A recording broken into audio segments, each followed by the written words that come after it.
Hello and welcome back to Exothermic Plays Games. I spent all of 2024 doing a daily countdown of my favorite video games of all time, and now I'm back with another installment of my ongoing ranking series, this time including a board game, while I answer the question, why do I like Onitama?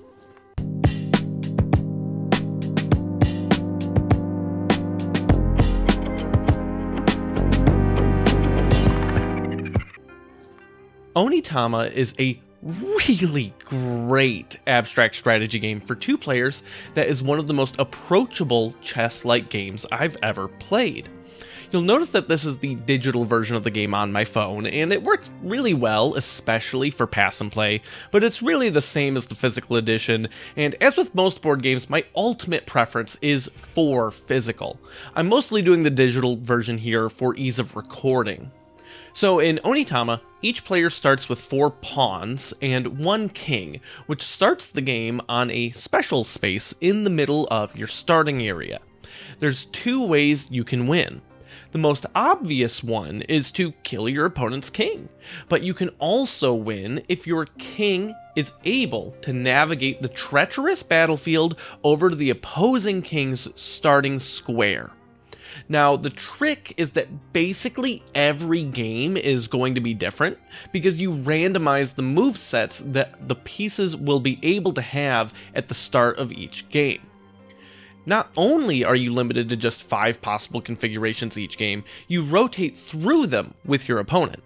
This is the main trick of the game that makes it so compelling to me and is genius. You only have 2 cards that you can pick from on each of your turns. Choose one of them, and then have one of your pieces make one of the moves displayed on the card. And then you pass that card to your opponent. They won't be able to use it right away, as they have to wait a turn before it actually gets added to their hand, but this passing back and forth helps you think a few turns ahead and have to be really careful about the options you not only open up for your opponent, but deprive yourself of. There's a bunch of different cards, and I'll get into some examples of why this makes the game so great in a moment, but first, I've got to add this thing to the rankings.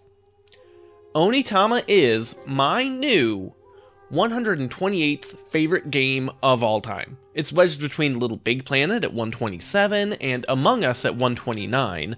Some other nearby titles are The Company of Myself at 133, Plants vs. Zombies at 122, and Pokemon Puzzle League at 130. The game is amongst some pretty great company and does rank just a little higher than the first board game I decided to do on the channel, Splendor. When it comes to board games, I have a lot of love for cute little abstract strategy games, and Onitama offers a terrific twist on chess that checks a lot of boxes for me. It's easy and quick to learn, it's engaging to play, and each game can feel really different. For example, if you have a game that doesn't have any cards that allow you to move one spot left or right, positioning can be pretty wild, and if you only have cards that can move one space at a time, you get this really different slow crawl march across the map and can more easily play defensively. If you get all of the cards that you can leap around with a whole bunch, the game becomes this crazy dance of not exposing yourself to just the right backstab. The way you have to approach these different combinations can be radically different, and that's the game's greatest strength. There's also some different expansions that add more cards and some special pieces that are additional mechanics, and I haven't played with all of those yet, so maybe they'll wind up fixing some of my issues I do have with the game. The primary thing keeping Onitama out of the top 100 is that I don't feel like I have to think about enough things at a time when playing.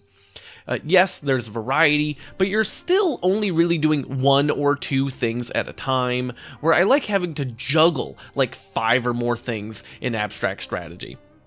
Also, the horse card doesn't move in an L shape, so that's a big flavor fail, and while it doesn't matter in the slightest, it's not like they can get sued by chess. They definitely should have made it an L, and I would love that. But all in all, Onitama is brilliant for feeling familiar, all while being a great onboarding experience for players into abstract strategy games. It's way better than Connect 4 or checkers, and offers some of the more interesting positional strategy of chess, but with only 5 pieces and only 2 movesets available each turn, it's not that intimidating at all, especially when those moves are on nice little cards in front of you so you can't actually forget what you can do. The game's not my favorite abstract strategy game, we've got a while before we get to that, but it's one of my favorites to sit down with for a few minutes at a time. But that's me for today. I hope you enjoyed the video, and let me know what you think about Onitama. If you've got some suggestions for me to try regarding other games like it, I'm all ears. I'm always looking to try a new abstract strategy game. But until then, I hope you have a great rest of your day. Goodbye.